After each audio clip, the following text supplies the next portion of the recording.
Welcome to Hop TV. Ernie LaRossa joined by Bill Nelson. 31 years, 500 victories as a men's basketball coach here at Johns Hopkins. Bill stepping down at the end of the year. A long, successful tenure here at Homewood.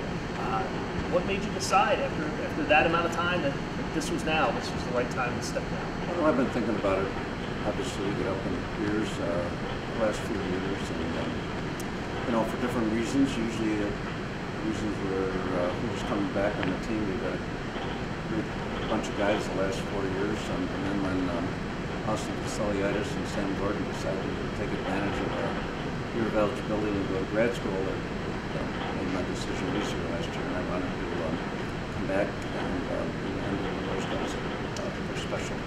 Sure, a couple guys. And I'm sure that they appreciated playing that fifth year with you here with them. The fifth year, now you think back more than 30 years. Did you ever think when you arrived in Baltimore more than 30 years ago with your family, young family at the time, that you would be here that long? Oh, not even close to thinking it'd be that long. In fact, I was wondering if I would get through the first 2 or 3 years. I really didn't know what Hopkins was about. All I know was that Bob Scott sold me on the program, and previous to that, it struggled a little bit, and Scotty said that they were really going to support the program more than ever. And he's one of the greatest guys I've ever met, and I took it to heart, and I'm glad I did. And we're all the better for it, of course. Now, all of that said, it all comes down to recruiting. You didn't have a lot to sell, like you said. There hadn't been a lot of success, and yet the players started to arrive not long after you got here. Andy Enfield, Jay Ganchemi, Dave Eichenberg, Luke Busby.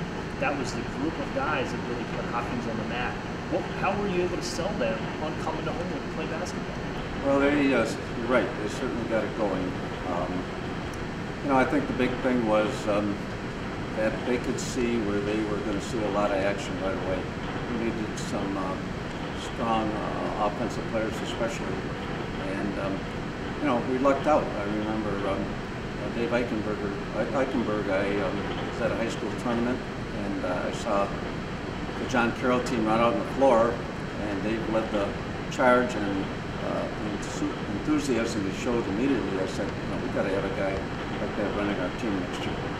And I hadn't talked to him previously, and I followed him around all winter, and we went to his tennis matches in the spring, and convinced Ike to come to Hopkins, and he had agreed for it to run.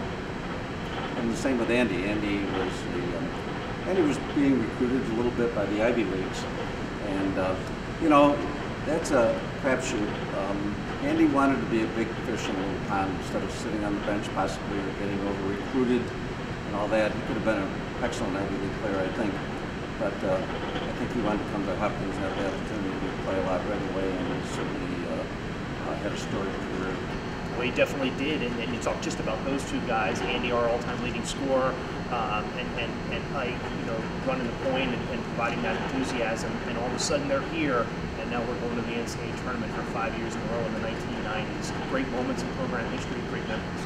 They were, and they weren't the only guys. You mentioned Jay Ganchemi earlier. I mean, getting Jay to Hopkins was another stroke of luck. I coached Jeff Van Gundy at Nazareth College, and when Jeff graduated, he went over to McQuaid High School in Rochester. And Jay played for Jeff, and Jay was a late bloomer.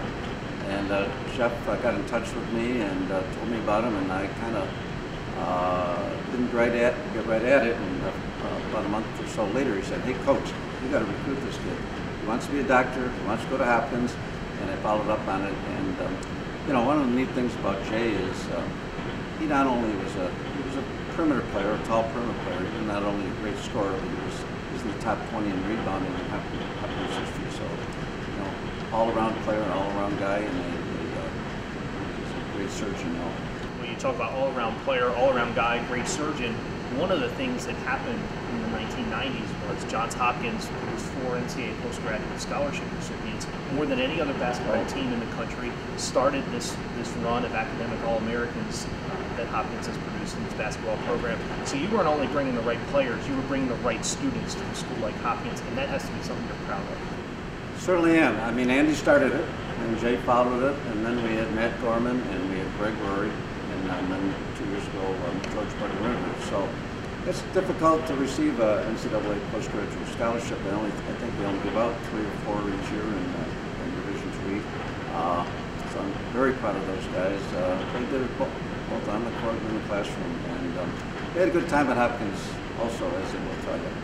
Well, that's one of the things you see here is the alumni game. You know, they come back to see each other, they come back to see you, part of that program, not just for 4 years, but also after they leave, they want to stay in touch, they're here with their families, and that's what we've built, part of what we've built here.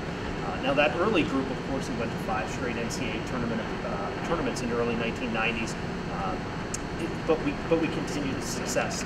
Later in the 90s, we had Greg Rory, Dr. Greg Rory, who led us to 2 NCAA tournaments. 10 years later, Dan Araki, Matt Griffin, TJ Valerio, Pat O'Connell, another great run in the early mid-2000s. So you've been able to maintain that success with players throughout the time, and again, that has to be something to look back on, the longevity of that success. Well, one thing we've always tried to do as far as recruiting goes is follow up on the high school kids that contact us first. That indicates that they've done a little homework. They know what Hopkins is all about in some ways, how tough it is to get in, and how academically strong they have to be. And when we finally can, get them to Hopkins, they do a great job in the classroom. I never ever had to worry about those guys as far as being eligible or keeping their grades up. That is to make it easier for a coach. Of course, the last of those you mentioned, George Bogdanovich, led us. Jimmy Hammer, 2 of the all-time leading scorers, almost 2,700 combined points, led us to the Sweet 16 just 2 years ago. What a magical run that was for that group of guys. Your last kind of real run into the NCAA tournament. It really was. That was a special year. I think 25 best record in Hopkins history.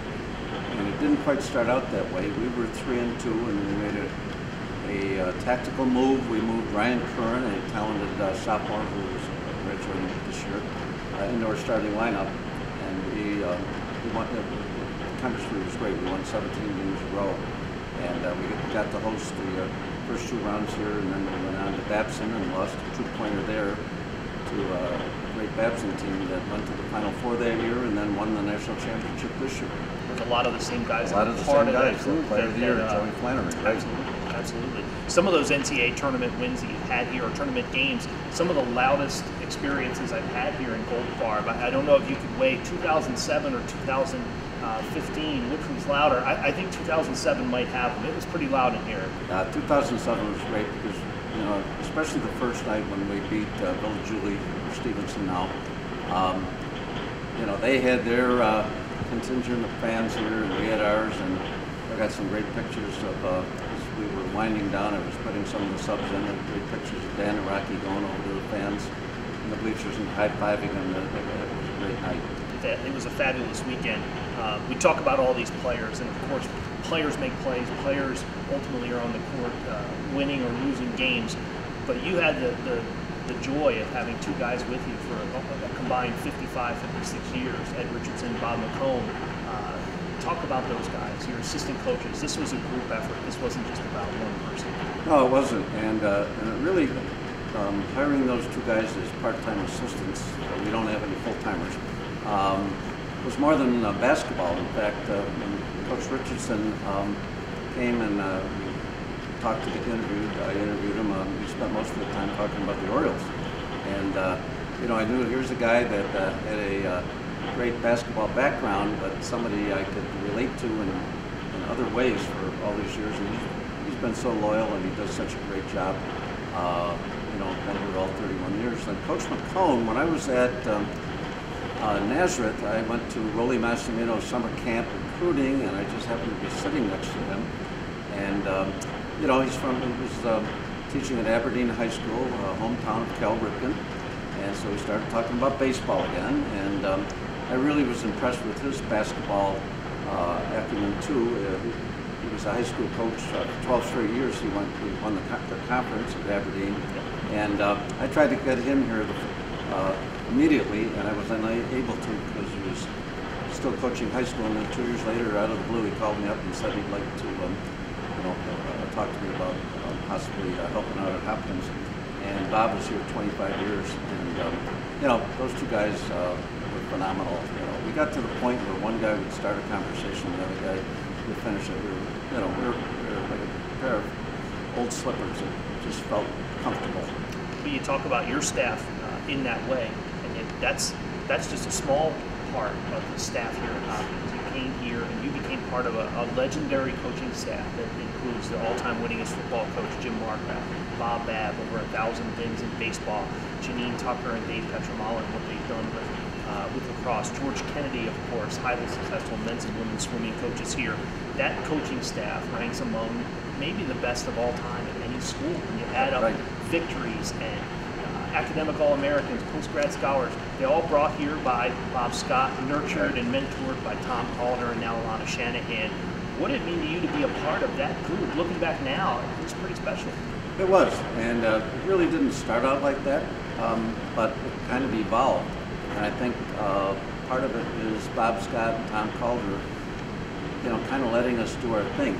They had tremendous confidence in us, and they knew that we were going to, you know, bring in solid student athletes along with a great coaching staff. And I've often said that, you know, we've done fairly well in basketball, but it pales in comparison to what the individual you just mentioned have done.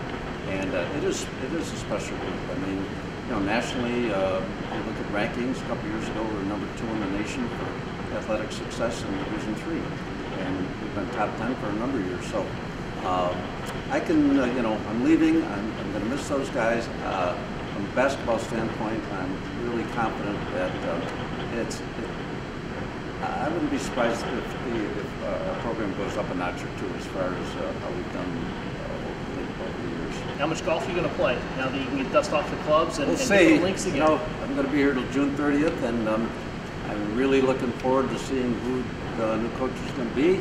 I'll do all I can to help him out if he wants me to.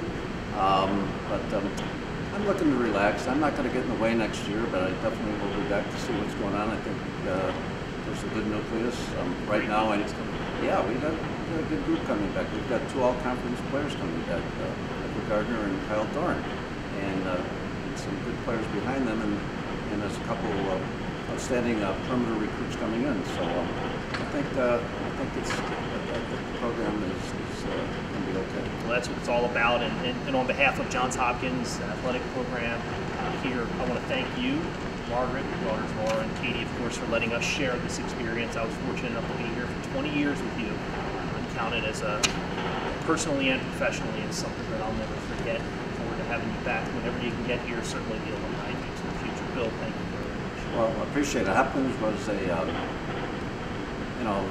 second home to our family. I mean, Katie and Laura came here every summer for the summer program, summer camp. Absolutely. And they've been to all the games, and you know, if I didn't have their support all these years, I wouldn't have stayed here this long. They enjoyed coming to Hopkins as much as I did. I appreciate all you guys have done for us too. Well, we appreciate you. Bill, thank you very much. Thank you very much. Appreciate it. You're not rolling. You're setting a screen and you're not rolling. You either got to fade. The pick and pop was wide open. I was at the elbow waiting for a shot. All right. Okay. All right. Well, okay. So we got to roll or pop, right? I thought it was. Okay. Hey, we just got to. They got to look at you too. You can't just throw it right away. Hey, Luke. If you set a screen, either roll or fade. Don't do the halfway part. On that. So get set up on that. Now let's work. Come on now. Let's go. Let's go. Let's go. Let's go.